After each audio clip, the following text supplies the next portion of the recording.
ఒక రాజకీయ పార్టీ ఆయన చనిపోవడానికంటే ముందు పెట్టాడు. అదే ఆర్పిఐకి కొంతకాలం గవాయి గారు కూడా నాయకత్వం వహించాడు. అంటే అంబేద్కర్ ఆశయాలను కొనసాగించే విషయంలో వాళ్ళ తండ్రి ఎంత ముందుకెళ్ళిండో ఆయన పెట్టిన పార్టీకి నాయకత్వం వహించడమే సాక్ష్యంగా నిలబడ్డది. అట్లాంటి కమిట్మెంట్ కుటుంబం నుంచి పుట్టిన గవాయి గారు చాలా పేదరికం, బాధలు, అవమానాలు పడుతూ కష్టపడి చదివి ఒక ఈ దేశ ఉన్నత స్థాయికి ఎదిగి దేశ సుప్రీంకోర్టు ప్రధాన కార్యదర్శిగా వచ్చేశాడు. ఇక్కడ మీ దృష్టికి ఒక విషయం తీసుకొస్తున్నా. ఈయన ఎంత కమిట్మెంటో చెప్తున్నా నేను. ఎస్సీల పట్ల బలహీన వర్గాల పట్ల ఆయన కమిట్మెంట్ ఏందో సాక్ష్యం చెప్పేసింది. ఆయన కమిట్మెంట్ ఏందో సాక్ష్యం చెప్పింది.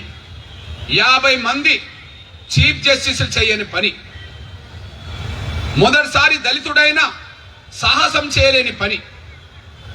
ఎవరు మొదటిసారి దళితుడు చీఫ్ జస్టిస్ గా అయింది? బాలకృష్ణన్ గారు. 50 మంది ఇతర వర్గాలకు సంబంధించిన వాళ్ళు, అందరూ ఉన్నత వర్గాలకు సంబంధించిన వాళ్ళే. ఇక్కడ 50 మంది ఉన్నత వర్గాల చీఫ్ జస్టిస్ తీసుకొని నిర్ణయం, మొదటిసారి దళితుడైన బాలకృష్ణన్ గారు కూడా తీసుకొని నిర్ణయం, ధైర్యం చేయని నిర్ణయం చీఫ్ జస్టిస్ అయిన తర్వాత గవాయి గారు తీసుకున్నారు. అదేంటంటే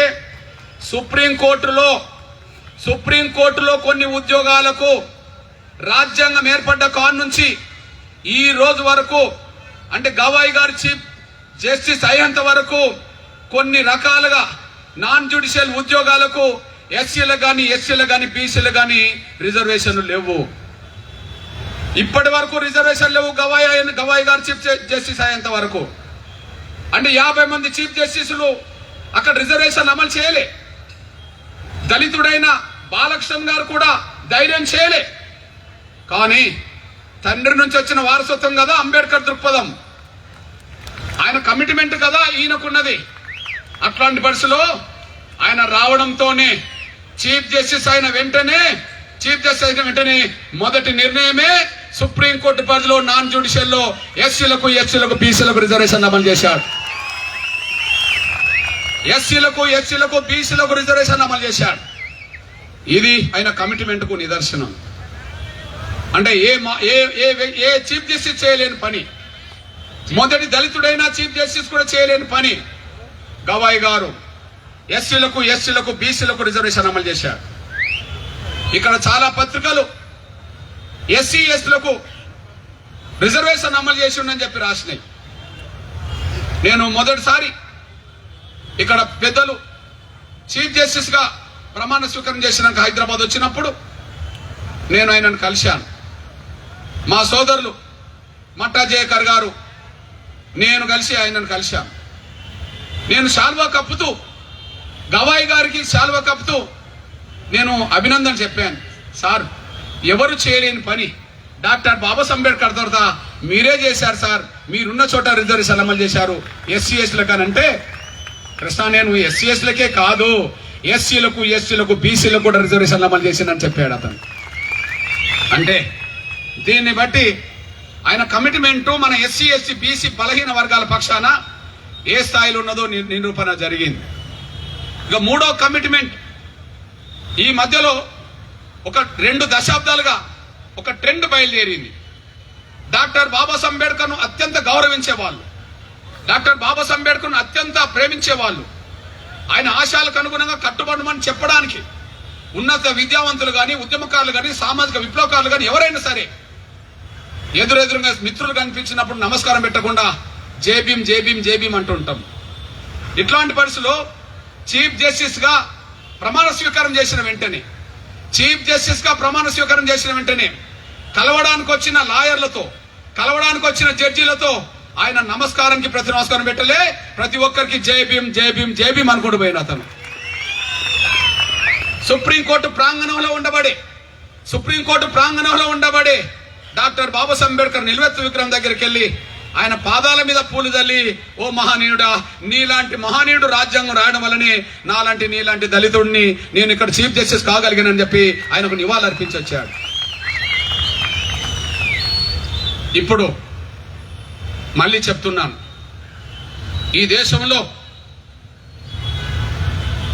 8 దశాబ్దాల దగ్గరకు వస్తున్నాయి. ఇక స్వాతంత్రం వచ్చి రాజ్యాంగము ఏర్పడి 7.5 దశాబ్దాలు దాటింది.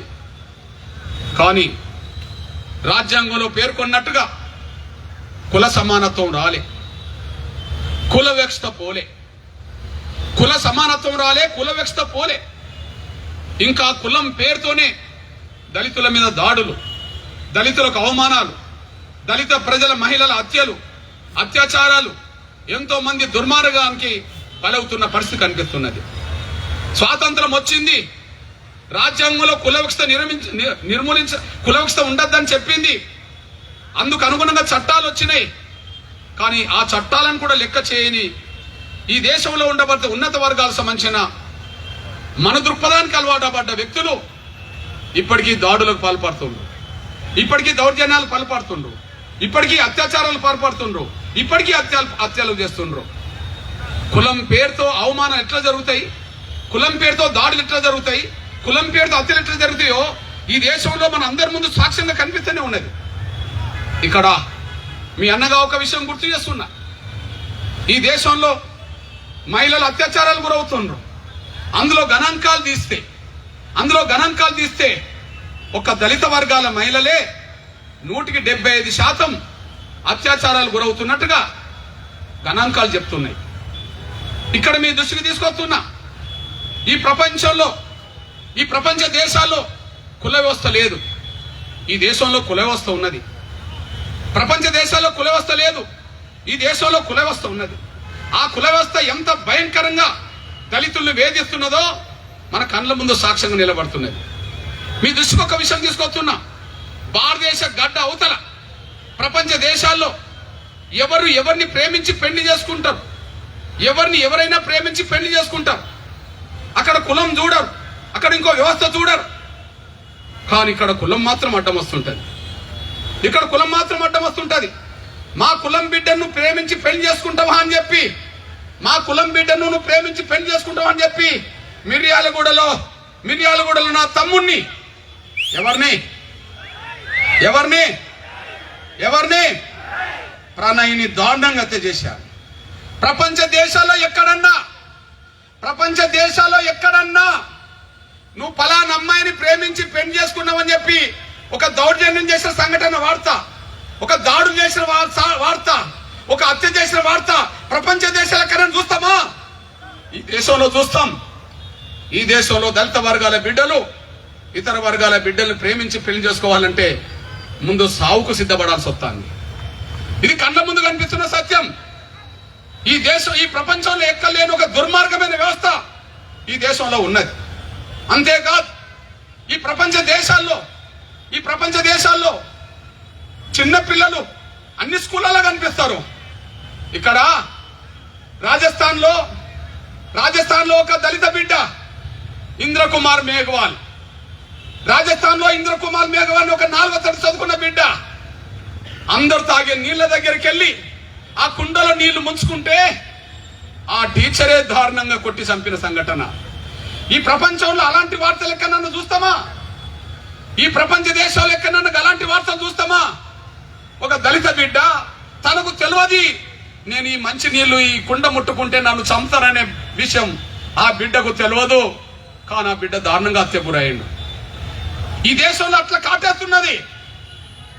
ఒక దగ్గర మనకు ఒక సైనికుడు పాకిస్తాన్ దేశంలో పట్టుబడ్డాడు. ఆయన పేరు అభినవ్కి ఏమున్నది? బలంగా మీసాలు ఉండేది, చాలా ధైర్యవంతుడే ఉన్నది. అట్లాంటి రాజస్థాన్లో ఒక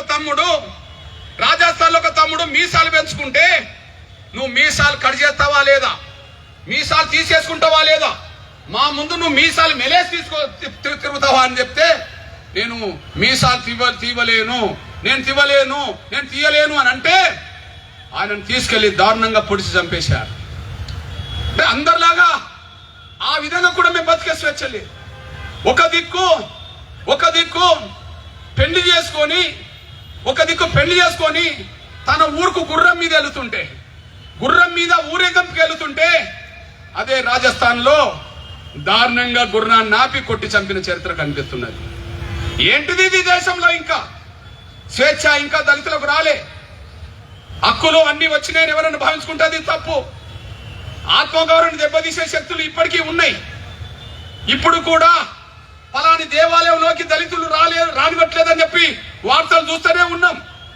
ఫలాని దేవాలయంలోకి ఇంకా మమ్మల్ని రానిస్తలేని చెప్పి వార్తలు చూస్తూనే ఉన్నాం. రావద్దని చెప్పే వార్తలు మనం చూస్తూనే ఉన్నాం. ఇంకా కాటేస్తున్న వ్యవస్థ కనిపిస్తున్నది. అంతేకాదు కుల వ్యవస్థ ఎంత పెరుగుతున్నదో, రాజ్యాంగంలో ఉన్నా చట్టాల్లో ఉన్నా వ్యవస్థ వద్దనున్నా కూడా కుల వ్యవస్థ ఎంత పెరుగుతున్నదో ఈ మధ్యలో సాక్ష్యం కనిపిస్తున్నది. కరీంనగర్ లో ఒక బోర్డు పెట్టేశారు. ఇంటికి ఒక బోర్డు పెట్టేశారు. ఇది హిందువులకు మాత్రమే, ఎస్సీ ఎస్టీలకు కాదు అని చెప్పి. ఇది హిందువులకు మాత్రమే, ఎస్సీ ఎస్టీలకు కాదని చెప్పి అక్కడ బోర్డు పెట్టారు. బోర్డు పెట్టిన వాళ్ళ మీద ఇప్పుడు కేసు మాత్రం నమోదైంది. అంటే ఎటు పోతుంది వ్యవస్థ? ఈ దేశంలో హిందువులందరూ సమానమే అవుతే, ఈ దేశంలో హిందువులందరూ సమానంగా మేము కోరుకుంటుంటే, మరి హిందువులందరూ సమానం అవుతే అందరికి ఉండబడే స్వేచ్ఛ దళితులకు మాత్రం ఎందుకు లేకుండా పోయింది? అందరికి ఉండబడే హక్కులు, ఆత్మగౌరవం ఎందుకు దెబ్బతీసే కుట్రలు చేస్తున్నారనే విషయాన్ని అర్థం చేసుకోవాల్సిన అవసరం ఉన్నది. ఈ నేపథ్యంలో మళ్ళీ మీ దృష్టికి తీసుకొస్తున్నా నేను. ఇప్పుడు గవాయి గారి మీద జరిగిన దాడి గురించి మాట్లాడుకుందాం. ఆ దాడి జరిగి ఇంకొక 5 రోజులకు, నెల రోజులు అంటే 25 రోజులు అవుతుంది. ఆ దాడి జరిగిన తర్వాత దేశం ఖండించగలిగింది. దేశంలో ఉండబడే మేధావర్గంతో ఖండించగలిగింది. ఈ 2 విషయాలు స్పష్టం. దేశం ఖండించగలిగింది, దేశంలో ఉండబడే మేధావులందరూ ఖండించగలిగినరు. ఇది వాస్తవం. కానీ దేశం ఖండించిన మేధావర్గం ఇది దుర్మార్గం అన్నా, దాడి చేసిన వ్యక్తిని అరెస్ట్ చేయడంలో పోలీసు వ్యవస్థ ఇంకా ముందుకు రాలే. పోలీసులు కేసు పెట్టలే. ఢిల్లీ పోలీస్ యంత్రాంగం ఇప్పటికీ కేసు పెట్టలే. రెండోది, ఇప్పటికీ కనీసం మానవ హక్కుల కమిషన్ కనీసం ఆ కేసును ఒక సుమోటగా తీసుకోలే. మానవ హక్కుల కమిషన్ ఒక సుమోట కూడా తీసుకోలే. మూడోది, సుప్రీంకోర్టులోనే బూటుతో దాడి చేస్తే, సుప్రీంకోర్టులోనే చీఫ్ జస్టిస్ బూటుతో దాడి చేస్తే, సుప్రీంకోర్టు కూడా ఇంతవరకు ఒక కేసు నమోదు చేయలేదు. సుప్రీంకోర్టులో కోర్టు ఉల్లంఘన కేసు కూడా నమోదు చేయలేదు. మీ దృష్టికి తీసుకొస్తున్నా, కోర్టు విచారణ జరుగుతున్న సమయంలో ఎవరన్నా నినాదం ఇచ్చినా కోర్టు ధిక్కారణ కేసు నమోదవుతుంది. నినాదాలు ఇస్తే కూడా కోర్టు ధిక్కారణ కేసు నమోదవుతుంది. సుప్రీంకోర్టులో విచారణ జరుగుతున్నప్పుడు ఆ కోర్టు ప్రాంగణంలో, విచారణ జరుగుతున్న ప్రాంగణంలో ఎవరన్నా సిగరెట్ తీసుకొని కాల్చగలుగుతారా? అది నిషేధం కదా. అట్లా కాల్స్తే కోర్టు మౌనంగా చూస్తుందా? కోర్టు ఉల్లంఘన కేసు పెడుతుంది కదా. అసలు విచారణ జరుగుతున్నప్పుడు సెల్ ఫోన్ మోగుతుందా? సెల్ ఫోన్ మోగినా కూడా కోర్టు ఉల్లంఘన జరిగినట్టు కదా, కేసులు పెట్టే సందర్భాలు ఉన్నాయి కదా. మరి నినాదాలు ఇస్తేనే కోర్టు దిక్కన్న కేసు పెట్టే వ్యవస్థ న్యాయ వ్యవస్థ అవుతే, మరి సుప్రీంకోర్టు చీఫ్ జస్టిస్ మీదనే బుట్టుతో దాడి చేస్తే న్యాయ వ్యవస్థ తీసుకోకపోవడానికి కారణమేంది? ఈ ప్రశ్నలకు జవాబు దొరకాల్సిన బాధ్యత ఉన్నది. ఈ విషయంలో మీ అన్న ఒక విషయం గుర్తు చేస్తున్నా. ముందుగా ఒక విషయం చెప్తున్నా, దేశం యావత్తు ఖండించింది. ఈ సంఘటన తర్వాత దేశం యావత్తు ఖండించింది. ఇగో దాడి జరిగింది. దాడి జరిగిన రోజు గౌరవ దేశ ప్రధానమంత్రి నరేంద్ర మోడీ గారు తీవ్రంగా ఖండించాడు. జస్టిస్ గవాయికి ప్రధాని మోడీ ఫోన్, ఈ ఘటన ప్రతి ఒక్క భారతీయుడి ఆగ్రహానికి గురి చేసిందని వ్యాఖ్యానించాడు. ఈ దాడిని దేశ ప్రజలందరూ ఖండించదగ్గదని చెప్పేశాడు. ఇట్లాంటి దాడులకు భారతదేశం అంగీకరించదని చెప్పేశాడు. భారత ప్రధానమంత్రి గౌరవ నరేంద్ర మోడీ గారే ఈ ఘటన ప్రతి ఒక్క భారతీయుడి ఆగ్రహానికి గురి చేసిన ఘటనగా చెప్పేశాడు కదా. 140 కోట్ల మంది ప్రజల ఆగ్రహానికి గురి చేసిన సంఘటన మీద కేసు ఎందుకు పెట్టాలి? కేసు ఎందుకు నమోదు కాలే? అదే సమయంలో ఈ దేశ ప్రతిపక్ష పార్టీకి నాయకత్వం వహిస్తున్నది ప్రధానంగా ఇప్పుడు ముగ్గురు. టెక్నికల్ గా కాంగ్రెస్ పార్టీకి జాతీయ అధ్యక్షుడు దళితుడే మల్లికార్జున ఖర్గే. తను ఏమన్నాడు? ఇది రాజ్యాంగం మీద న్యాయ వ్యవస్థ మీద దాడి అన్నాడు. రాహుల్ గాంధీ గారు ఏమన్నారు? ఇది రాజ్యాంగం మీద న్యాయ వ్యవస్థ మీద దాడి అన్నారు. సోనియా గాంధీ గారు ఏమన్నారు? ఇది రాజ్యాంగం మీద దాడి అని చెప్పేసింది. అంటే భారత రాజ్యాంగం మీద దాడి కదా, భారత న్యాయ వ్యవస్థ మీద దాడి కదా. మరి కేసు పెట్టమని డిమాండ్ ఎందుకు చేయలేకపోతున్నారు? కేసు పెట్టమని డిమాండ్ చేస్తూ రోడ్డు మీద ఎందుకు రాలేకుండా పోతున్నారు? ఢిల్లీ పోలీసు యంత్రాంగం ఎవరిది? బీజేపీ ప్రభుత్వంది ఢిల్లీలో. గౌరవ నరేంద్ర మోడీ గారు ఎవరు? గౌరవ దేశ ప్రధానమంత్రి గారు. దేశ ప్రధానమంత్రి గారు దేశానికి నాయకత్వం వహిస్తున్నాడు. దేశ ప్రధానమంత్రి గారు నాయకత్వం ఉన్న పార్టీ వల్ల ఢిల్లీలో కూడా ప్రభుత్వం ఉన్నది. కానీ ఆ ప్రభుత్వం మాత్రం కేసు పెట్టలే. ప్రతిపక్ష పార్టీ ఈ దేశంలో కాంగ్రెస్ పార్టీ ఉన్నది. అది రాజ్యాంగం మీద దాడి అని చెప్పిండ్రు, అది న్యాయవేత్త మీద దాడి అని చెప్పిండ్రు. రాజ్యాంగం మీద న్యాయవేత్త దాడి అని చెప్పిన సంఘటన మీద ఆ దాడికి పాల్పడ్డ వ్యక్తి మీద ఎందుకు అరెస్ట్ చేయమని డిమాండ్ చేయలేకుండా పోతున్నారు? ఎందుకు ఒక నిరసన కార్యక్రమాన్ని కూడా పిలుపునివ్వలేదు? ఈ దాడి రాజ్యాంగం మీద కాకుండా, ఈ దాడి న్యాయవేత్త మీద కాకుండా, నిజంగా సోనియా గాంధీ గారి కుటుంబం మీదనే ఏదన్నా చిన్న దాడి జరిగింది అనుకోండి, కాంగ్రెస్ పార్టీ శ్రేణులు రోడ్డు మీదకి వచ్చేవాళ్ళు కాదా? కాంగ్రెస్ పార్టీ పిలుపు రోడ్డు మీదకి రమ్మని పిలుపునిచ్చేది కాదా? ఇది వాస్తవం కాదా? ఒక ఉదాహరణ తీసుకొస్తున్నాను. కొన్ని నెలల క్రితం సోనియా గాంధీ గారి మీద, రాహుల్ గాంధీ గారి మీద ఒక కేసు వచ్చింది. డెక్కన్ హెరాల్డ్ కు సంబంధించిన దాంట్లో ఏదో అవినీతి జరిగిందని చెప్పి ఒక కేసు పడ్డది. ఆ కేసు పడ్డ రోజు కాంగ్రెస్ పార్టీ దేశానికి పిలుపునిచ్చింది. సోనియా గాంధీ గారిని వేధిస్తున్నారు, రాహుల్ గాంధీ గారిని వేధిస్తున్నారు కాబట్టి దేశ కాంగ్రెస్ పార్టీ శ్రేణులందరూ ధర్నాలు చేయండి, దీక్షలు చేయండి అని చెప్పి రోడ్డు మీద చేయించేశారు. సోనియా గాంధీ గారి మీద, రాహుల్ గాంధీ గారి మీద ఒక అవినీతి కేసు, డక్కన్ హెరాల్డ్ కేసు పడితేనే కాంగ్రెస్ శ్రేణులు రోడ్డెక్కినాయి కదా. మరి రాజ్యాంగం మీద దాడి అని మీరే చెప్పారు కదా, ప్రజాస్వామ్యం మీద జరిగిన దాడి అని మీరే చెప్పారు కదా. ఆ దాడిని ఖండిస్తూ మీరు రోడ్డు మీదకి రావాలి కదా. ఆ దాడి చేసిన వ్యక్తిని అరెస్ట్ చేయమని డిమాండ్ చేయాలి కదా. అటు డిమాండ్ చేయరు, వీళ్ళు రోడ్డు మీదకి రారు. ఇది దళితుల పట్ల ఉండబడే వాస్తవ పరిస్థితి అనే విషయం మనం మర్చిపోద్దని సైన్యం కోరుతున్నాను నేను. అంతేకాదు ఈ దేశంలో వామపక్షాలకు సంబంధించిన నాయకత్వం కూడా ఖండించింది. వామపక్షాలకు నాయకత్వం వహిస్తున్నది కూడా సిపిఐ నుంచి మన దళితుడు రాజా గారే. దీన్ని రాజ్యాంగం మీద, న్యాయవేత్త మీద, ప్రజాస్వామ్యం మీద దాడిగా పోల్చేశాడు. కానీ దాడి చేసిన వ్యక్తిని వెంటనే అరెస్ట్ చేయమని డిమాండ్ ఇంతవరకు రాలే. అదే సమయంలో సిపిఐ దేశవ్యాప్తంగా శ్రేణులు ఉన్నారు, వాళ్ళకు పిలుపు కూడా ఇవ్వలేదు. CPM party ఖండించగలిగింది.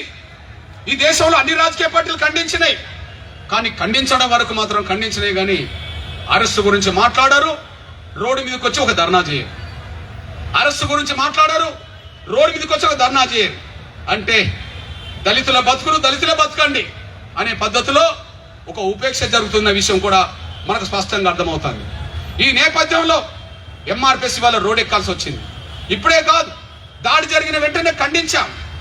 ఖండంతో పరిమితం కాలే, ఉద్యమాలకు పిలుపునిచ్చాం. తెలుగు నేల మీద దక్షిణాది రాష్ట్రాల్లో అన్ని జిల్లాల కలెక్టర్ కార్యాలయం ముందు ప్రదర్శనలు, నిరసన ధర్నాలు చేశాం. అన్ని మండలాలు కూడా ధర్నాలు, దీక్షలు చేశాం. అంతటితో సరిపోదు. మన ఆవేదన, మన డిమాండ్ ఈ దేశానికి, ప్రపంచానికి తెలవాలని చెప్పి చలో హైదరాబాద్ పిలుపునిచ్చాం. శ్రేణులు వాళ్ళు ఇక్కడికి వచ్చేశారు. అందరిలాగా ఖండించడం వరకే పరిమితం కాలే. దీన్ని సమాజం దృష్టికి తీసుకురావడానికి, కేంద్రం దృష్టికి తీసుకురావడానికి, ప్రతిపక్షాల దృష్టికి తీసుకురావడానికి ఎంఆర్పిఎస్ తన వంతు సీరియస్ గా పాత్ర పోషిస్తున్న విషయం మీ దృష్టికి తీసుకొస్తున్నాను నేను. అదే సమయంలో ఇవాళ దళితుల పేరుతో రాజకీయాలు చేసే వాళ్ళు, అంబేద్కర్ పేరుతో రాజ్యాధికారం సంపాదించుకున్న వాళ్ళు చాలా మంది ఉన్నారు. దళితుల పేరుతో రాజకీయాలు చేసే వాళ్ళు, దళితుల ఓట్లు 99% వేసుకొని రాజ్యం మీద వచ్చిన వాళ్ళు కూడా ఎందుకో మౌనంగా ఉన్నారు. ఈ దేశంలో అంబేద్కర్, జగ్జీవన్ గారి తర్వాత మానేశ్రీ కాన్శీరామ్ గారు ఈ దేశంలో ఉన్న దళిత పీడిత వర్గాలకు నాయకత్వం వహించారు. ఆ మహనీయుడు లేడు. ఆ మహనీయుడు వారసురాలని చెప్పుకుంటున్న మాయావతి గారు ఉన్నారు. మాయావతి గారు ఈ దేశంలో అత్యంత పెద్ద రాష్ట్రమైన ఉత్తరప్రదేశ్ కి 4 సార్లు ముఖ్యమంత్రి కాగలిగింది. కాన్శీరామ్ బహుజన సమాజ్ పార్టీ సిద్ధాంతాన్ని ముందుకు తీసుకెళ్తే ఆ సిద్ధాంత పునాదుల ద్వారా వచ్చిన ఓట్ల ద్వారా ఆమె ముఖ్యమంత్రి కాగలిగింది. దళితుల ఓట్లతో, పీడిత వర్గాలతో ఓట్లతో అధికారం వచ్చి అంబేద్కర్ నిజమైన వారసురాలని, కాంశీరామ్ గారు నిజమైన వారసురాలని నేనే అని చెప్తున్న ఆమె ఇంతవరకు రోడ్డు మీద ఒక నిరసన కార్యక్రమాన్ని పిలుపునివ్వలేకుండా పోయింది. ఇంతవరకు నిరసన కార్యక్రమం పిలుపునివ్వలేకుండా పోయింది. అదే సమయంలో బీహార్లో గౌరవ్ రామ్ విలాస్ పాస్వాన్ గారు కొడుకులు ఇప్పుడు కేంద్ర మంత్రి ఉన్నారు. జగ్జీవన్ తర్వాత, కాంశీరామ్ తర్వాత దళిత నాయకుడిగా పేరు గల వ్యక్తి ఆయనే రామ్ విలాస్ పాస్వాన్. ఆయన లేడు, కానీ కొడుకులు అంబేద్కర్ పేరుతోనే, తండ్రి పేరుతోనే దళిత రాజకీయాలు చెప్తున్నామని చెప్తున్నారు. కానీ వాళ్ళు ఇంతవరకు ఒక రోడ్ ఎక్కి ఒక నిరసన కార్యక్రమం చేయలేకుండా పోయింది. అంతేకాదు, మన అందరికి తెలిసిన విషయమే, మహారాష్ట్ర గడ్డ డాక్టర్ బాబాసాహెబ్ అంబేద్కర్ మనమడు కూడా ఉన్నాడు, ప్రకాష్ అంబేద్కర్ కు దేశంలో పేరు ఉన్నది. ఆయనకంటూ కొంత శక్తి కూడా ఉన్నది. ఆయన పిలిస్తే 1 లక్షల మంది వచ్చే అవకాశం కూడా ఉన్నది. అందరిలాగానే ఖండించాడు. కానీ ఒక నిరసన కార్యక్రమం, ఆయన సొంత రాష్ట్రంలో పుట్టిన బిడ్డ మీద, అంబేద్కర్ సాధించిన రిజర్వేషన్ల ఫలాలతో వచ్చిన ఒక బిడ్డ మీద, ఈ దేశ అత్యున్నత న్యాయవ్యవస్థకు బాధ్యత వహిస్తున్న ఒక సుప్రీంకోర్టు ప్రధాన న్యాయమూర్తి పోస్టులో ఆయనకు అవమానం జరిగితే అందరిలాగా ఖండించాడు. కానీ ఒక నిరసన కార్యక్రమానికి పిలుపునివ్వలేని పరిస్థితిలో ప్రకాష్ అంబేద్కర్ ఉన్నాడు. ఇవాళ doctor Babasaheb Ambedkar party RPI అయితే, ఆర్పిఐ పేరుతో ఇవాళ అదే మహారాష్ట్ర నుంచి కేంద్ర ప్రభుత్వంలో మంత్రిగా ఉండబడే రామ్దాస్ అతవాలే ఉన్నాడు. అతవాల గారు సంఘటనను ఖండించాడు. కానీ ఒక నిరసన కార్యక్రమానికి పిలుపునివ్వలేకపోయాడు. అంటే ఈ దేశంలో దళిత వర్గాల తరఫున ఎదిగినమని చెప్తున్న వాళ్ళు, దళిత రాజకీయాలు చేస్తామని అంటున్న వాళ్ళు కూడా దళితుల అస్తిత్వాన్ని, ఆత్మగౌరవాన్ని కాపాడలేని పరిస్థితిలో నెట్టబడ్డ అనేసి కూడా రుజువు అవుతుంది. దక్షిణాది రాష్ట్రాల్లో తమిళనాడులో ఒక దళిత నాయకుడు ఉన్నాడు. ఆ పార్టీ పేరు వీసీకే. ఆ వీసీకేకు నాయకత్వం వహించి ఆ పార్టీతోటో ఈ పార్టీతోటో పొత్తులు పెట్టుకొని ఎంపీలుగా ఉన్నారు ఇప్పుడు వాళ్ళు కూడా. ఆయన పేరు తిరుమల వలన్. ఇప్పుడు ఆయన ఎంపీనే, దాడిని ఖండించాడు. ఆయన అంబేద్కర్ రాజకీయాలే అంటాడు, అంబేద్కర్ స్పిరిట్ అంటాడు, అంబేద్కర్ ఫోటో తప్ప ఏ ఫోటో ఉండదు. కానీ దాడిని ఖండించగలిగాడు తప్ప ఆయనకు ఉండబడే శక్తి మేరకు ఎక్కడ కూడా ఒక నిరసన కార్యక్రమం చేయలేకుండా పోయాడు. అంటే ఇక్కడ ఇతర రాజకీయ పార్టీలు ఎట్లున్నాయో, దళితుల పేరుతో, అంబేద్కర్ పేరుతో, కాంశీరామ్ పేరుతో రాజకీయాలు చేసే వాళ్ళు కూడా వాళ్ళు మన దళితుల ఆత్మగౌరవాన్ని కాపాడలేని పరిస్థితిలో నెట్టబడ్డరనే విషయం కూడా, మన దళితుల అస్తిత్వాన్ని నిలబెట్టుకోలేని పరిస్థితిలో నెట్టబడ్డరనే విషయం కూడా రుజువు అవుతుంది. ఈ రుజువు ఇప్పుడే కాలేదు. 2018లో ఎస్సీ ఎస్టీ యాక్ట్ను రద్దు చేసిన సమయంలో యాక్ట్ను తిరిగి నిలబెట్టడానికి ఈ దేశంలో ఏ రాజకీయ పార్టీలు ముందుకు రాకపోతే, దళిత రాజకీయాల పేరుతో ముందు నడుపుతున్న వాళ్ళు కూడా ముందుకు రాకపోతే 2018లో కూడా దేశం మొత్తం మీద ఎస్సీ ఎస్టీలను ఏకం చేసి ఆ చట్టాన్ని కాపాడింది. వరంగల్లో ఎస్సీ ఎస్టీల ఆ చట్టాన్ని పరిరక్షించే సభ పెట్టి, అదే సమయంలో ఢిల్లీలో సభ పెట్టి దాన్ని కాపాడుకున్న చరిత్ర ఎంఆర్పిఎస్ దళిత గిరిజన సంఘాలను ఏకం చేసిన చరిత్ర ఉన్నది. 2018లో అట్లనే ఉన్నారు, 2025లో ఇట్లనే ఉన్నారు. అంటే ఈ నేపథ్యం ఏమర్థం అవుతుంది, మనం అర్థం చేసుకోవాల్సిన అవసరం ఉన్నది. ఇక్కడ మీ అన్నగా మీ బిడ్డకు చెప్తున్నా, నేను మళ్ళీ చెప్తున్నా ఇక్కడ దాడిని అందరు ఖండించారు. కానీ దాడి చేసిన వ్యక్తి పట్ల అరెస్ట్ చేయమని డిమాండ్ చేస్తలేరు. దాడిని అందరూ ఖండించారు, కానీ అరెస్ట్ చేయమని చెప్పి ఎవరు కూడా రోడెక్కలేదు. దీన్ని బట్టి ఎవరు ఏ పద్ధతిలో మన కమిట్మెంట్ కండ ఉన్నారో, ఎవరు ఏ పద్ధతిలో మొసలు కన్నీరు కారుస్తున్నారో ఇవి కండ్ల ముందు కనిపిస్తున్న సత్యం అనేసి కూడా మీరు మర్చిపోవద్దు. ఈ నేపథ్యంలో మీ అన్నగా చెప్తున్నా, ఇక్కడ చీఫ్ జస్టిస్ కనుక ఒక దళితుడు కాకుండా, చీఫ్ జస్టిస్ కనుక ఒక దళితుడు కాకుండా, గవాయి కాకుండా ఇంకొకరు ఒకవేళ చీఫ్ జస్టిస్ గవాయి గారు చేసిన వాక్య కనుక చేస్తే ఆ బుట్టుతో దాడి జరిగేదా? ఇప్పుడు చీఫ్ జస్టిస్ గవాయి గారి మీద దాడి చేసిన వాళ్ళు సమర్థించుకుంటూ మాట్లాడిన మాటలు అందరికి తెలిసిపోయినాయి కదా. అవును, మేము మళ్ళీ దాడి చేస్తామంటుండు కదా. సుమోటో కేసు లేదు కదా, న్యాయ వ్యవస్థ కేసు పెట్టలేదు కదా, పోలీసులు కేసు పెట్టలేదు కదా, మానవకుల కమిషన్ కేసు పెట్టలేదు కదా. మరి పెట్టలేకపోతే వాళ్ళు టీవీలో ఏం ఇంటర్వ్యూలు ఇస్తుండ్రు, సోషల్ మీడియాలో ఏం ఇంటర్వ్యూలు ఇస్తుండ్రు, ప్రింట్ మీడియాలో ఏం ఇంటర్వ్యూ ఇస్తుండ్రు, ఎలక్ట్రానిక్ ఏం ఇంటర్వ్యూ ఇస్తుండ్రు. అవును, మళ్ళీ దాడి చేస్తామంటాండ్రు. అరే, విశ్వాసాల ముసుగులో, విశ్వాసాల పేరుతో దాడులు చేస్తే కేసులు ఉండవా? విశ్వాసాల పేరుతో దాడులు చేస్తే, రేపు భవిష్యత్తులో హత్యలు చేస్తే కేసులు ఉండవా? రాజ్యాంగం వాళ్ళకు వర్తించదా? రాజ్యాంగ పరిధిలో చట్టాల వాళ్ళకు వర్తించవా? ఇది ఎక్కడి న్యాయం? ఇది ఎక్కడి న్యాయం? విశ్వాసాల పేరుతో మనుషులు చంపవచ్చునా? ధర్మాల పేరుతో మనుషులను చంపవచ్చునా? విశ్వాసాల పేరుతో మనుషులను అవమానించవచ్చునా? విశ్వాసాల పేరుతో మనుషుల మీద బూటుదాడి చేయవచ్చునా? అట్లా చేస్తే చట్టాలు వర్తించవా? అట్లా చేస్తే రాజ్యాంగం ఒప్పుకుంటుందా? ఎందుకు చట్టాలు మౌనంగా ఉన్నాయి? ఎందుకు పోలీస్ యంత్రాంగం ఢిల్లీలో మౌనంగా ఉన్నది? ఎందుకు కేసు పెట్టలే? ఎందుకు సుప్రీంకోర్టు చీఫ్ జస్టిస్ మీద జరిగితే సుప్రీంకోర్టు సుమోటో కేసు ఎందుకు తీసుకోలే? ఎందుకు మానవ హక్కుల కమిషన్ నిర్ణయం తీసుకోలేకుండా పోయింది? దళితుడు కాబట్టినే కదా. ఇక్కడ మళ్ళీ చెప్తున్నా, చీఫ్ జస్టిస్ దళితుడు గవాయి కాకుండా ఇప్పుడు ఏ వాక్యం చెప్పిండని, ఏ వాక్యం వల్ల మేము దాడి చేసామంటుండ్రో అదే వాక్యం ఇంకోటి చేస్తే ఆ దాడి జరిగేదా? నేను మేధావుల అభిప్రాయం చూశా, అద్దాలు ఇవ్వండి. నేను మేధావుల అభిప్రాయం చూశా, అద్దాలు ఇవ్వండి. నా సోదరులారా, ఆ సంఘటన జరిగినాక దేశ రాజకీయ వ్యవస్థ ఖండించడమే కాదు, మేధావులందరూ ఖండించారు. ఆ మేధావులు ఖండించిన దాంట్లో మన తెలుగు ప్రముఖుడే, అతను కూడా బ్రాహ్మణ వ్యక్తి, ఢిల్లీలో సీనియర్ రిపోర్టర్ పనిచేస్తున్న ఏ కృష్ణారావు గారు ఈ సంఘటన జరిగిన తెల్లారే ఆయన ఒక వ్యాసం రాశాడు ఆంధ్రజ్యోతికి.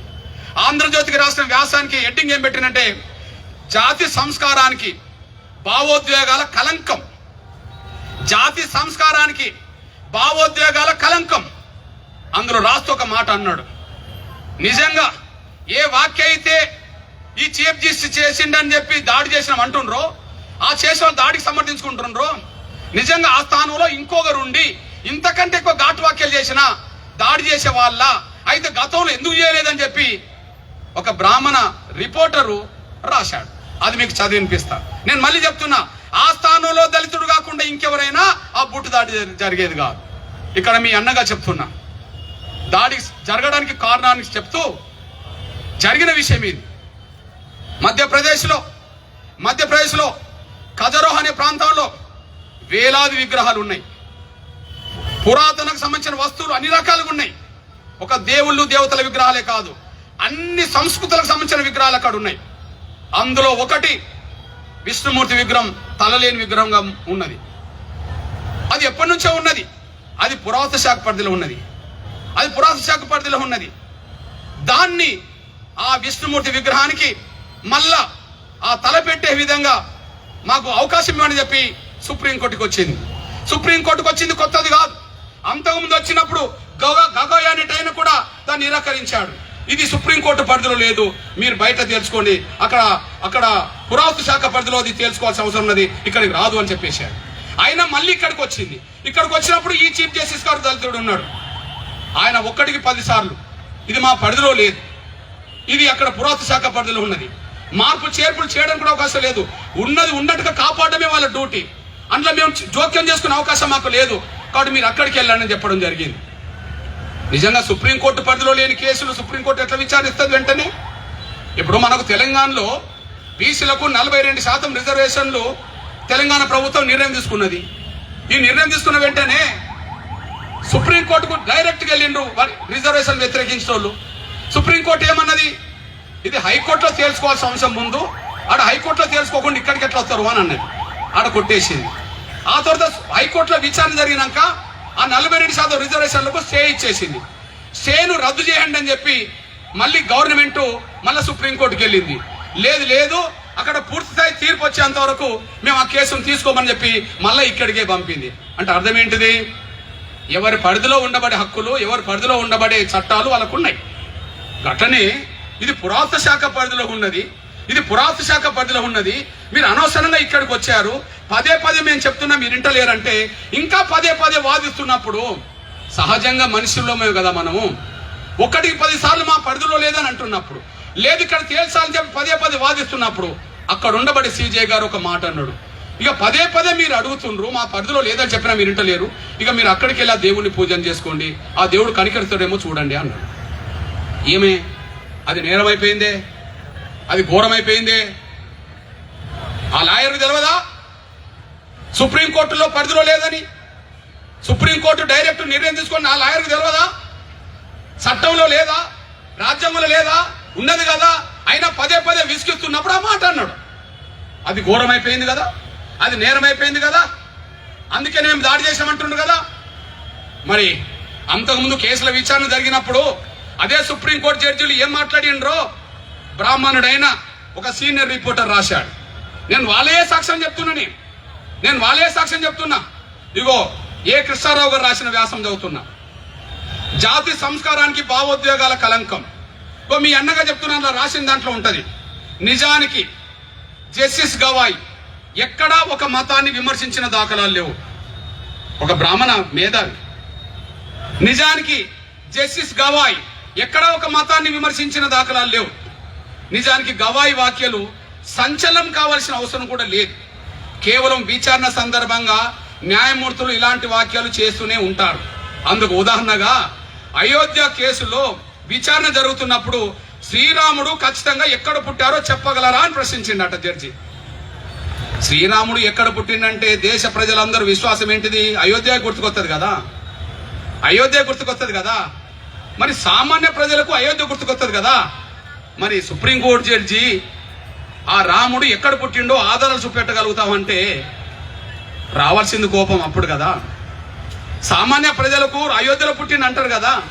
కానీ సుప్రీంకోర్టు జడ్జి శ్రీరాముడు ఖచ్చితంగా ఎక్కడ పుట్టారో చెప్పగలరా అని న్యాయవాదులను ప్రశ్నించాడు కదా. అంటే నీకు తెలియదా అని చెప్పి బూటుదాడి చేయలేదే. ఈయన దళితుడు, ఆయన అగ్రవర్ణాలు బ్రాహ్మణుడు. రెండోది, రాముడు రఘువంశానికి చెందిన వారు కదా, ఇప్పుడు అక్కడ ఎవరన్నా ఉన్నారా అని అడిగిండ్రు. రాముడు వంశానికి సంబంధించిన ఒక 4000 5000 సంవత్సరాల క్రితం పుట్టిన రాముడు వంశానికి సంబంధించిన వాళ్ళే ఇప్పుడు అక్కడ ఉండాలని ఇక్కడ ఉండాలని మనకు రూల్ ఉన్నదా? కానీ అడిగిండ్రు. మరి అప్పుడేం కోపం రాలేదే, అప్పుడేం బూటుదాడి జరగలేదే. మూడో విషయం అసలు రాముడు పుట్టిన ఆ ప్రాంతానికి దైవత్వం ఎందుకు ఆపాదిస్తున్నారని చెప్పి ప్రశ్నించాడు. అక్కడ రాముడు గొప్ప రాజు అనేటోళ్ళం ఉన్నాము, రాముడు దేవుడు అనేటోళ్ళు కూడా ఉన్నారు. దేవుడు అనేటోళ్ళకు అది ఒక విశ్వాసం. ఆయన పుట్టిన ప్రాంతం దైవత్వంతో కూడుకున్నది. మరి రాముడు పుట్టిన ప్రాంతానికి దైవత్వంతో కూడుకున్నదనే విషయం తెలిస్తే అసలు రాముడు పుట్టిన ప్రాంతానికి దైవత్వాన్ని ఎందుకు ఆపాదిస్తున్నారని చెప్పి ఒక బ్రాహ్మణ జడ్జి అడిగారు. రాముడు మా దేవుడు, ఆయన పుట్టిన ప్రాంతానికి దైవత్వం కాకపోతే ఇంకేమనుకుంటున్నావు అని చెప్పి బూటుదాడి చేయలేదే. మా పరిధిలో లేదు, ఇక మీరు పదే విశ్వసిస్తుండ్రు, అక్కడికి పోయి పూజ చేసుకోండి అంటేనే తప్పైతే మరి రాముడు ఎక్కడ పుట్టిండో ఆధారాలు అడిగిండు, తప్పుగా లేదా? రాముడు పుట్టిన వంశం ఏందో ఇప్పుడు ఉన్నారా అని అడగడం తప్పుగా లేదా? రాముడు పుట్టిన ఆ ప్రాంతానికి దైవత్వాన్ని ఎందుకు ఆపాదిస్తుందని చెప్పి ఒక బ్రాహ్మణ జడ్జి అన్నాడు, తప్పుగా లేదా? అదే సమయంలో విశ్వాసాలకు విరుద్ధంగా తీర్పులు వచ్చినాయి. ఆ తీర్పులు జడ్జీలు అగ్రకుల జడ్జీలే ఇచ్చారు. కేసు ఏంటిది? శబరిమల కేసులో మనందరికీ తెలుసు, శబరిమల అయ్యప్ప దేవాలయానికి స్త్రీలు వెళ్ళడానికి అవకాశం లేదు, అందరిలాగానే స్త్రీలు వెళ్ళలేరు. మరి అక్కడ విశ్వాసం ఏంటిది? ఆ శబరిమల దేవాలయానికి స్త్రీలు రాకూడదు అని చెప్పి. మరి రాజ్యాంగంలో ఏముంటది? చట్టాలు ఏం చెప్తాయి? రాజ్యాంగంలో చట్టాలు స్త్రీలకు పురుషులకు మధ్యలో ఎక్కడ వివక్ష చూడొద్దు అని ఉంటది. ఏది దేవాలయాలు కానీ స్కూల్లో కానీ ఇంకోది కానీ ఎక్కడ కూడా వివక్ష అనేది ఉండకూడదు అని ఉంటది. ఈ కేసు ఒక మహిళ పోయింది, మేమెందుకు శబరిమల దేవాలయాన్ని సందర్శించొద్దు, మేమెందుకు లోపలికి వెళ్ళి పూజ చేయొద్దని చెప్పి కేసేస్తే సుప్రీంకోర్టు జడ్జీలు ఏం చెప్పిండో చూడండి. శబరిమల కేసులో సుప్రీంకోర్టు భక్తి శ్రద్ధల విషయంలో లింగ వ్యవస్థ కూడదని స్పష్టం చేసింది. ఆ సందర్భంగా ఎన్నో వాద వివాదాలు జరిగినాయి. ఇప్పుడు చెప్పండి, అక్కడ లింగ వ్యవస్థ లేదు. మొన్ననే మన గిరిజన బిడ్డ అయిన రాష్ట్రపతి మొన్ననే శబరిమల దేవాలయానికి వెళ్ళి పూజ చేసుకొని వచ్చేసింది. ఇక్కడ మీ అన్నగా చెప్తున్నా, మీ బిడ్డగా చెప్తున్నా, అంటే శబరిమల కేసు ఏం జరిగినట్టు? లింగ వ్యవస్థ ఉండదు, దేవాలయంలో మహిళలు కూడా రావాలని చెప్పేసింది. విశ్వాసం ఏం చెప్తున్నది? విశ్వాసం ఏం చెప్తుంది? మహిళలకు చోటని చెప్పింది. మరి విశ్వాసానికి విరుద్ధంగా తీర్పులు ఇచ్చాడు కదా, ఎందుకు దాడి చేయగలేదు ఆ జడ్జి మీద? ఆ బ్రాహ్మణ జడ్జి మీద, ఉన్నత వర్గాల జడ్జి మీద ఎందుకు దాడి చేయగలేదు? దాడి జరగదు, ఆయన ఉన్నత వర్గాల జడ్జి కదా, ఏమన్నా కానీ ఏమన్నా తీర్పునివ్వండి. దళితులు మాట్లాడతారా? దళితులు ఇట్లాంటి మాటలు మాట్లాడతారా? మా బ్రాహ్మణులు మాట్లాడనియండి. అందుకనే ఎక్కడో ఉన్నది, బ్రాహ్మణులను ఎవరన్నా చంపితే అది మహాపాప మాట, కానీ బ్రాహ్మణులు ఎవరినన్నా చంపినా కూడా అది పెద్ద శిక్ష ఉండకూడదట. బ్రాహ్మణులు చంపితే మహాపాప మాట ఏదో మన ధర్మంలోనో ఇంకో ధర్మంలో చెప్పిన సాక్ష్యం ఎవరో చెప్తున్నారు. కానీ అదే దళితుల్లో ఇంకోనో బ్రాహ్మణులు చంపినా పెద్ద శిక్ష వాళ్ళలాగా ఉండకూడదంట. అంటే శిక్ష అందరికి సమానంగా లేదు కాబట్టి ఇప్పటికి కూడా గదే కనిపిస్తున్నది. ఆయన నోటి నుంచి మాట జారడమే బూటుకు దారి తీసింది, కానీ అక్కడ మాత్రం దారి చేయలే. ఇంకో ఘోరమైన మాట ఒక జడ్జి మాట్లాడినట్టుగా ఈ మధ్యలో టీవీలో వచ్చేసింది. మీ అందరు తెలుసు, ఆంధ్ర మేధావుల సంఘం అధ్యక్షుడు చలసాని శ్రీనివాస్ గారు, ఆయన కూడా బ్రాహ్మణుడే. ఆయన మొన్న టీవీలో ఒక ఇంటర్వ్యూ ఇస్తూ నిజంగా చీఫ్ జస్టిస్ మీద దాడి జరగడం అంటే నాలాంటి వాళ్ళు అంగీకరించలేకుండా పోతుండ్రు.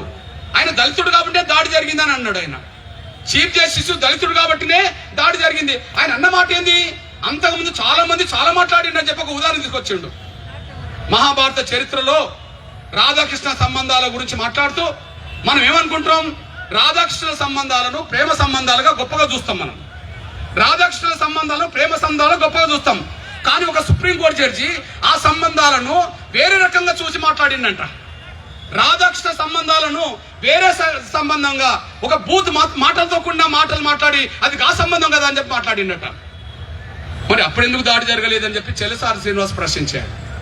అంటే మీ అన్నగా చెప్తున్నా, ఒక మాట మాట్లాడిందని చెప్పి దాడులు చేస్తామంటారు కదా, ఇంతకంటే 10 రెట్లు 100 రెట్లు ఎక్కువ దుర్భాషలు మాట్లాడిన జడ్జీల జోలికి ఎవరు వెళ్ళలేదు. కానీ కేవలం చీఫ్ జస్టిస్ దళితుడు అన్నందుకే ఈ దాడి చేసిందనే విషయం స్పష్టంగా రుజువుతోంది. ఒకవేళ దాడి చేసి సమర్థించుకుంటామంటాను కదా, అవును మళ్ళా దాడి చేస్తామంటాను కదా, ఒకవేళ న్యాయమూర్తులే తప్పు చేసిండు అనుకోండి,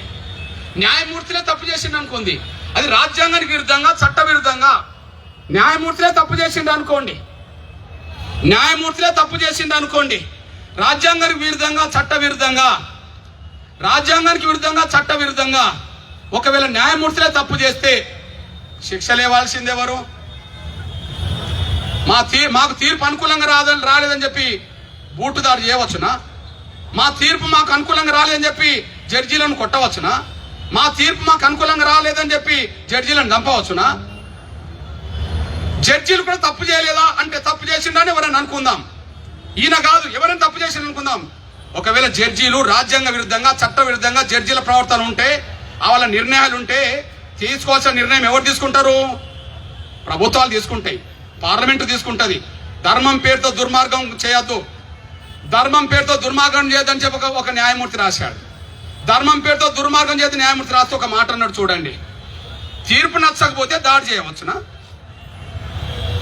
మరి విశ్వాసాల పేరుతో తీర్పు వచ్చింది, మీకు వ్యతిరేకంగా దాడి చేయలేదు కదా. దళితుడు దాడి చేస్తే మీరు సమర్థించుకుంటున్నారు కదా. మరి దళితుడే ఒకవేళ తప్పు చేసింది అనుకుంటే శిక్ష మీరేంది వేసేది? మీరేంది పూర్తి దాడి చేసేది? మీరెందుకు మళ్ళీ సమర్థించుకునేది? ఇక్కడ మీ అన్నగా చెప్తున్నాను ఏమున్నదంటే, ఒకే విషయాన్ని పదే ప్రస్తావిస్తూ వాదన సాగిస్తున్నప్పుడు కోర్టు టైం పాడు చేయవద్దని సుప్రీంకోర్టు ప్రధాన న్యాయమూర్తి మందలించి ఉండవచ్చు. ఒకవేళ అది తప్పనుకుంటే ఖచ్చితంగా ఆ న్యాయమూర్తిని అభిశంసన చేసే అధికారం కేంద్ర ప్రభుత్వానికి ఉంది కదా అని చెప్పేశాడు. అవును, వాళ్ళు హైకోర్టు న్యాయమూర్తులా సుప్రీంకోర్టు న్యాయమూర్తులా వాళ్ళు కూడా చట్ట విరుద్ధంగా రాజ్యాంగ విరుద్ధంగా ఏదన్నా వాళ్ళ ప్రవర్తన వాళ్ళ మాట వాళ్ళ నిర్ణయాలు ఉంటే తీసుకోవాల్సిన నిర్ణయం ఎవరు? వాళ్ళ మీద చర్య ఎవరు తీసుకుంటది? పార్లమెంట్ తీసుకుంటది కదా. మరి పార్లమెంట్ చేయాల్సిన పని పార్లమెంట్ చేస్తుందేమో. మీరు పార్లమెంటుకు నాయకత్వం ఇచ్చే ప్రభుత్వానికి మీరు విజ్ఞప్తి చేసుకోవచ్చు. పార్లమెంటుకు నాయకత్వం ఇచ్చే ప్రభుత్వానికి మీరు విజ్ఞప్తి చేసుకోవచ్చు. అట్లా చేసుకుంటే ఆ ప్రభుత్వం అభిశంసన తీర్మానం పెట్టి గవాయిని తీసేసినా ఇంకోటి తీసేసినా ఎవరికి అభ్యంతరం లేదు. కానీ మీరెవరు దాడి చేయడానికి దాడి చేసి సమర్థించుకుంటామంటే ఈ దళిత సమాజం మౌనంగా చూస్తూ ఊరుకోదనే విషయాన్ని మర్చిపోద్దని సవినని కోరుతున్నాను. మేము సవాల్ ఇస్తున్నాం. ఎస్, మా గవాయి పక్షాన ఉన్నాం, న్యాయ వ్యవస్థ పక్షాన ఉన్నాం, రాజ్యాంగం పక్షాన ఉన్నాం. మేమే కాదు, ఎంతమంది వ్యాసాలు రాశారు. ఈ అధర్మ దాడికి జవాబుదారు ఏది? మానవ హక్కుల కమిషన్ జవాబుదారితనం తీసుకోలే, పోలీస్ డిపార్ట్మెంట్ మా జవాబుదారితనం తీసుకోలే, న్యాయ వ్యవస్థ జవాబుదారితనం తీసుకోలే. ఒక పెద్ద మేధావి రాసిండు, ఆయన రాజ్దీప్ సర్దేశాయ్. ఈ అధర్మ దాడికి జవాబుదారి ఏది అంటే, ఒక దళితుడు చీఫ్ జస్టిస్ అయితే ఆయన దాడి గురవుతే జవాబుదారితనం ఎవరు తీసుకోవట్లేదు కదా అని చెప్పి ఒక వ్యాసం రాశారు. ఇక్కడ ఆ దాడిని ఉద్దేశించి ఈ ఘటన రేపటి దృశ్యం ఏం చెప్తుంది? అసలు దళితుల పరిస్థితి ఇప్పటికి ఎట్లా ఉన్నదో ఒక వ్యాసంలో చెప్పేసిండు చూడండి. ఒక వ్యాసం చెప్పింది. ఈ ఘటన రేపటి దృశ్యం ఏమిటి? ఇగో చదువుతున్నా చూడండి. భారతదేశంలో కొన్ని సంఘటనలు అనూహ్యంగా రాజకీయ పరిణామాలకు దారితీస్తున్నాయి. ఇటీవల చోటు చేసుకున్న కొన్ని ఘటనల రాజకీయ పర్యవసనాలు ఎలా ఉంటాయో భవిష్యత్తులో వేచి చూడాల్సి ఉన్నది. భారత ప్రధాన న్యాయమూర్తి జస్టిస్ గవాయిపై దాడి జరిగి కొద్ది రోజులు గడవక ముందే, అది దిగ్భం నుంచి చేరుకోక ముందే హర్యానాలో పూరన్ కుమార్ అనే ఒక ఐపీఎస్ అధికారి ఆత్మహత్య చేసుకోవడం జరిగింది. ఆ సంఘటన జరిగిన 2 రోజులకు ముందే, ఈ 2 ఘటనలకు ముందే రాయ్బరేలీలో ఒక అమాయకుడిని చెట్టు కట్టి కొట్టి చంపారు. ఈ ముగ్గురు కూడా దళితులే కావడం దేశంలో దళితుల పరిస్థితికి ఒక నిదర్శనంగా కనిపిస్తుందని చెప్పి రాశారు. ఒక వారంలో చీఫ్ జస్టిస్ మీద గుట్టుదాడి జరుగుతుంది. ఇంకొక దళిత ఐపీఎస్ అధికారిని వేధిస్తే ఆత్మహత్య చేసుకోవాల్సి వచ్చింది. ఒక దళిత యువకుడిని చెట్టు కొట్టి చంపి పరిస్థితి ఇవాళ నెట్టబడ్డది. అంటే దళితుల పరిస్థితి ఇంకా ఏ స్థాయిలో ఉన్నదో దీన్ని అర్థం చేసుకోవాల్సిన అవసరం నెట్టబడ్డది. ఇట్లాంటి పరిస్థితిలోనే ఇవాళ మేము దళితుల ఆత్మగౌరవాన్ని కాపాడుకునే నేపథ్యంలోనే ముందుకు రావాల్సిన పరిస్థితి వచ్చేసింది. ఇక్కడ మీ అన్నగా చెప్తున్నా, నేను బూటుతో దాడి చేస్తే సుప్రీంకోర్టు సుమోటుగా తీసుకోలేదు కదా. మరి హైకోర్టులో ఒక లాయరు జడ్జి మీద ఒక మాట మాట్లాడితే న్యాయ వ్యవస్థ హైకోర్టు సుమోటుగా ఎలా తీసుకున్నది? ఒక బూటు దాడి చీఫ్ జస్టిస్ తెలిస్తే న్యాయ వ్యవస్థకు బాస్ ఎవరు? దేశంలో సుప్రీంకోర్టు బాస్ ఎవరు? Chief justice. అట్లాంటి చీఫ్ జస్టిస్ మీద దాడి జరిగితే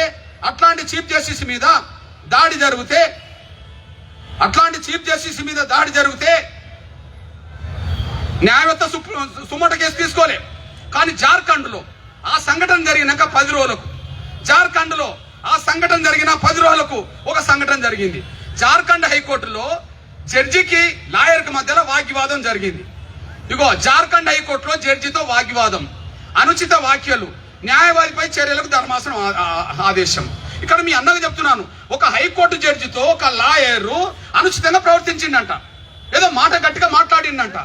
అనుచితంగా ప్రవర్తిస్తే, ఒక మాట గట్టిగా మాట్లాడితే వాగ్వివాదం జరిగితే హైకోర్టులో 5 న్యాయమూర్తులు ధర్మాసనం ఏర్పడి అర్ధగంట తిరగక ముందే ఆయన మీద సుమోటో కేసు పెట్టేశారు. అంటే మీ అన్నగా చెప్తున్నా, ఒక హైకోర్టు జడ్జితో ఒక వాగ్వివాదం దిగినందుకే ఒక హైకోర్టులో ఒక లాయర్ మీద సుమోటో కేసు పెట్టింది కదా హైకోర్టు న్యాయ వ్యవస్థ. మరి సుప్రీంకోర్టు ప్రధాన న్యాయమూర్తి మీద బూటుతో దాడి చేస్తే ఎందుకు న్యాయ వ్యవస్థ సుమోటో కేసు పెట్టలే? ఎక్కడన్నా అనాదర్శం కనిపిస్తే, అది పేపర్లో టీవీలో వస్తే, సమాచారం ఉంటే, ఎవరు ఫిర్యాదు చేయకపోయినా పోలీస్ యంత్రాంగం కేసు తీసుకుంటది కదా, సుమోటో కేసు పెడుతుంది కదా. మరి చీఫ్ జస్టిస్ మీద దాడి జరిగిన వార్త ప్రపంచానికి తెలిసింది కదా. మరి ఆ కేసును తీసుకొని వెంటనే నమోదు చేయవచ్చు కదా, అది చేయలే. ఇక పోతే మానవ హక్కుల కమిషన్ జాతీయ కార్యాలయం ఎక్కడున్నది?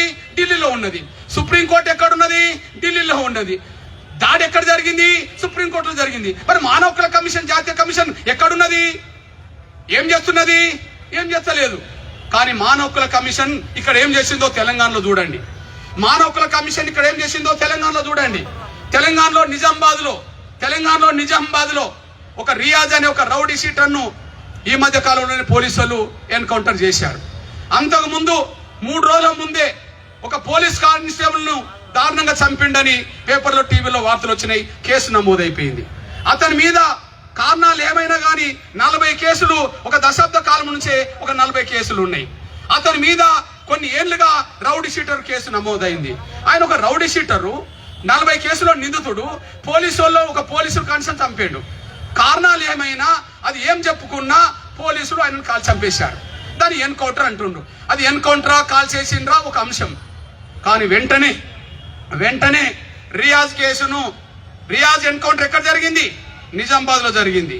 కానీ హైదరాబాద్ లో ఉన్న మానవ హక్కుల కమిషన్ రియాజ్ ఎన్కౌంటర్ మీద వెంటనే సుమోటో కేసు తీసుకున్నది. పోలీస్ కస్టడీలో ఉన్న వ్యక్తిని ఎలా చంపుతారు? పోలీస్ కస్టడీలో ఉన్న వ్యక్తి ఎలా ఎన్కౌంటర్ గురవుతాడు? మొత్తం వివరాలు పంపండి అని చెప్పి ఆ పోలీసుల మీద కేసు నమోదు చేయడానికి సుమోటోగా తీసుకున్నది. నేను అంటున్నా, నిజామాబాద్ లో ఒక రియాజ్ అనే రౌడీ షీటర్ ఎన్కౌంటర్ అవుతే మరి తెలంగాణలో ఉండబడి మానవ హక్కుల కమిషన్ సుమోటోగా తీసుకున్నది కదా. మరి ఢిల్లీలో సుప్రీంకోర్టులో చీఫ్ జస్టిస్ మీద దాడి జరిగితే మరి ఢిల్లీలో ఉండబడే జాతీయ మానవ హక్కుల కమిషన్ సుమోటో కేసు ఎందుకు తీసుకోలేదు? వ్యవస్థలన్నీ ఎందుకు మౌనంగా ఉన్నాయి? న్యాయ వ్యవస్థ ఎందుకు మౌనంగా ఉన్నది? పోలీస్ డిపార్ట్మెంట్ ఎందుకు మౌనంగా ఉన్నది? మానవ హక్కుల కమిషన్ ఎందుకు మౌనంగా ఉన్నది? దళితుల పరిస్థితి ఏ విధంగా ఉన్నది? ఇంకా దళితులకు స్వేచ్ఛ ఉన్నదా? దళితులకు గౌరవం ఉన్నదా? దళితులకు విలువ ఉన్నదా? స్వేచ్ఛ లేదు, గౌరవం లేదు, విలువ లేదు.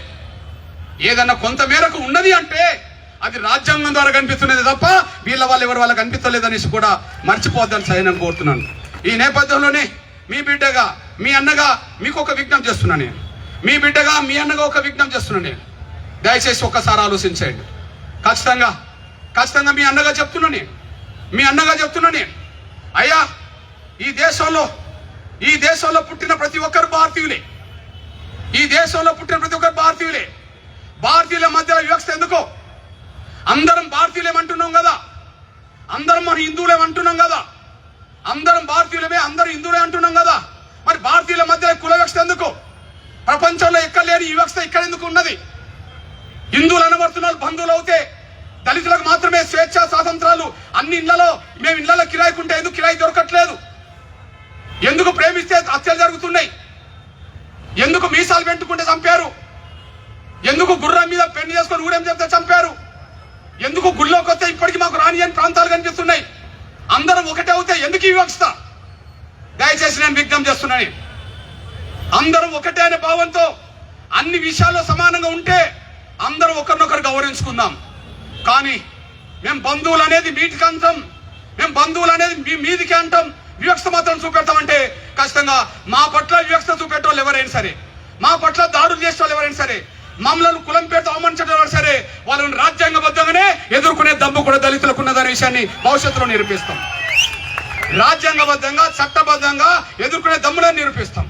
ఇక్కడ మీ అన్నగా చెప్తున్నానే, ఈ దేశంలో ఏ ధర్మం మమ్మల్ని మనుషులుగా చూడక నిరాకరించింది, ఏ ధర్మం మమ్మల్ని అవమానించే పరిస్థితి తీసుకొచ్చింది, ఏ ధర్మం మమ్మల్ని ఈ దేశంలో అంటాన్ని వాళ్ళగా తయారు చేసింది, ఏ ధర్మం మమ్మల్ని ఊరికి దూరంగా నెట్టేసింది, ఏ ధర్మం అంబేద్కర్ కూడా ఒక ఇల్లు కిరాయి తీసుకుంటే దళితుడని తెలిసినాక ఊరికి దూరంగా నెట్టేసింది, ఏ ధర్మం బాబు జగ్జీవన్ రాము ఒక దేవాలయానికి వెళ్తే ఆ దేవాలయానికి వెళ్లకుండా నిరాకరించింది, ఏ ధర్మం ఈ మా గవాయి మీద దాడి చేయడానికి ప్రోత్సహించింది, ఏ ధర్మం మాకు స్వేచ్ఛ లేకుండా చేసింది, ఏ ధర్మం మమ్మల్ని పశువుల కంటే హీనంగా చూసింది.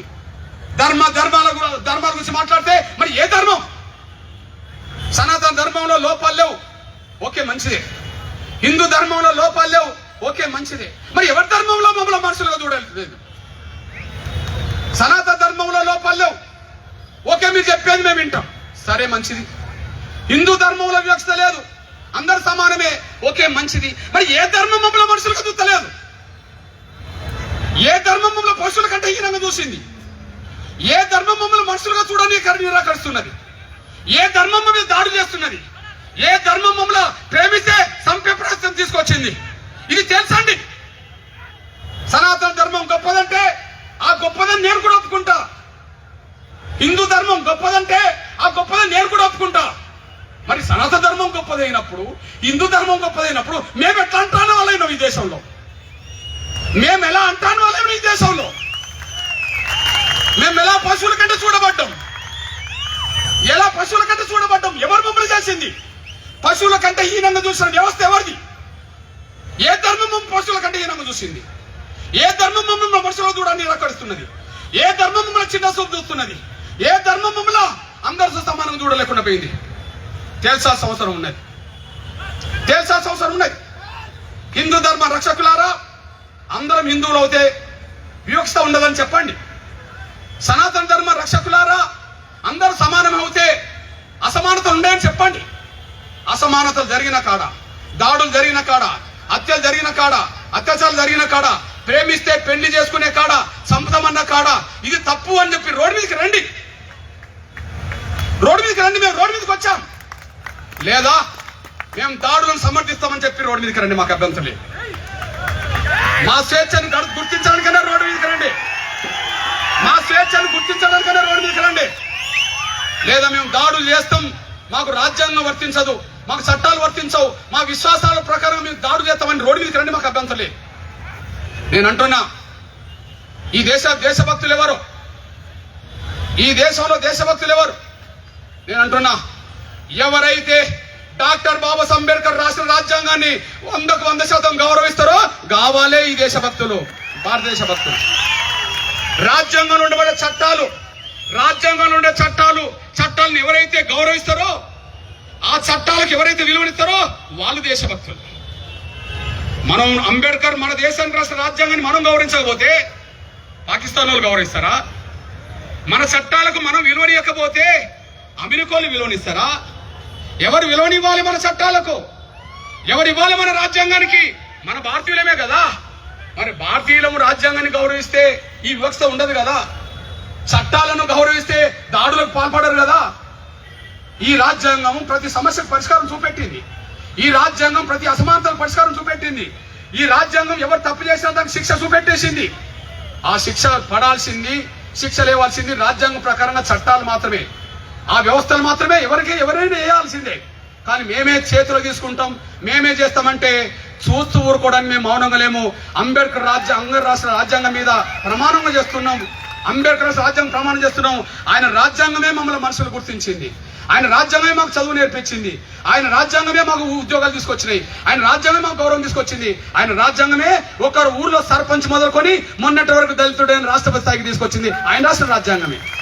కాబట్టి రాజ్యాంగానికి విలువనిస్తే మీరు దేశభక్తులే. మేము రాజ్యాంగం విలువనిస్తున్నాం, నిజమైన దేశభక్తులు మేమే. రాజ్యాంగ పరిధిలో చట్టాలను గౌరవిస్తాం, నిజమైన దేశభక్తులు మేమే. కానీ రాజ్యాంగం మాకు వర్తించదు, చట్టాలు మాకు వర్తించవు అని విశ్వాసాల పేరుతో దాడులు చేస్తే మీరు దేశభక్తులు కాదు, దేశ ద్రోహులు అవుతారనే విషయం కూడా మర్చిపోద్దని సాయం కోరుకుంటూ, దేశ ద్రోహులకు దేశభక్తులకు మధ్యలో యుద్ధం జరగాల్సిందే. దేశ ద్రోహులకు దేశభక్తుల మధ్యలో యుద్ధం జరగాల్సిందే.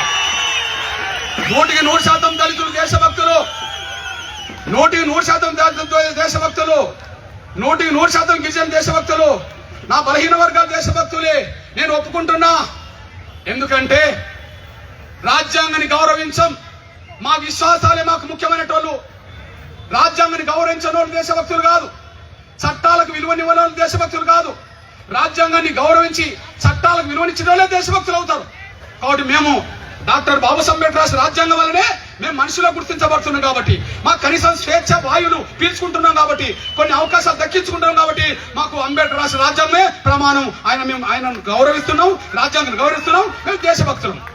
కానీ ఆయన రాష్ట్ర రాజ్యాంగం గౌరవించమంటే, ఆయన రాష్ట్ర చట్టాలకు విలువనివ్వమంటే ఈ దేశ పౌరులు కాకుండా పోతారు, బయట వాళ్ళు అవుతారు. బయట వాళ్ళను బయటికి పంపాల్సిన రోజు కూడా భవిష్యత్తులో వస్తుందనేసి కూడా మర్చిపోవద్దని సవినంగా కోరుకుంటూ, ఏ విధమైన ఇప్పుడు మన వాదన ఏదైతున్నదో, ఇప్పుడు మన అభిప్రాయం ఏదైతున్నదో, రాబోయే రోజుల్లో దేశభక్తులకు దేశద్రోహుల మధ్య యుద్ధం జరుగుతుంది. దేశభక్తులకు దేశద్రోహం యుద్ధం జరుగుతుంది. దేశభక్తులు ఎవరు? రాజ్యాంగాన్ని గౌరవించేటోళ్ళు దేశభక్తులు, చట్టాలకు విలువనిచ్చిన దేశభక్తులు. రాజ్యాంగాన్ని గౌరవించే వాళ్ళు దేశభక్తులు కాదు, దేశద్రోహులు అవుతారు. ఈ దేశభక్తులకు దేశద్రోహుల మధ్యలో, రాజ్యాంగాన్ని గౌరవించేటోళ్లకు రాజ్యాంగాన్ని ధిక్కరించే వాళ్ళ మధ్యలో, చట్టాలకు విలువనిచ్చేటోళ్ళు చట్టాలను ధిక్కరించే వాళ్ళ మధ్యలో యుద్ధం జరిగితే ఆ యుద్ధానికి ఎంఆర్పీఎస్ నేతృత్వం వహిస్తుంది దేశంలో దళిత రక్షణ పక్షాన. అందువల్ల రాబోయే రోజుల్లో ఇక్కడనే కాదు, ఏ ఢిల్లీలో దాడి జరిగిందో, ఏ ఢిల్లీలో జరిగిందో, ఏ సుప్రీంకోర్టు ఢిల్లీలో ఉన్నదో, ఏ మానవ హక్కుల కమిషన్ ఢిల్లీలో ఉన్నదో, ఏ ఢిల్లీ పోలీస్ యంత్రం ఢిల్లీలో ఉన్నదో, ఏ సుప్రీంకోర్టు న్యాయస్థానం ఢిల్లీలో ఉన్నదో, ఆ ఢిల్లీలోనే ఈ నెల 17వ తారీఖు నాడు చెల్లో ఢిల్లీ పెడుతున్నాం. ఆ ఢిల్లీ కూడా రావాల్సిందిగా విజ్ఞప్తి చేస్తూ, చెల్లో ఢిల్లీకి దేశభక్తులు దేశద్రోహుల మధ్యలో, దేశభక్తులు దేశద్రోహుల మధ్యలో యుద్ధం జరగబోతుంది. ఆ యుద్ధానికి రేపు ఢిల్లీకి రావడానికి సిద్ధపడాల్సిందిగా నేను సాయం కోరుతూ, ఢిల్లీకి వచ్చేటోళ్ళు ఒకసారి చేతులెత్తాల్సిందిగా, ఢిల్లీకి వచ్చేవాళ్ళు ఒకసారి చేతులెత్తాల్సిందిగా విజ్ఞప్తి చేస్తూ ముగిస్తున్నాను. జై భీమ్, జై జీవన్, జై పులే. ధన్యవాదాలు.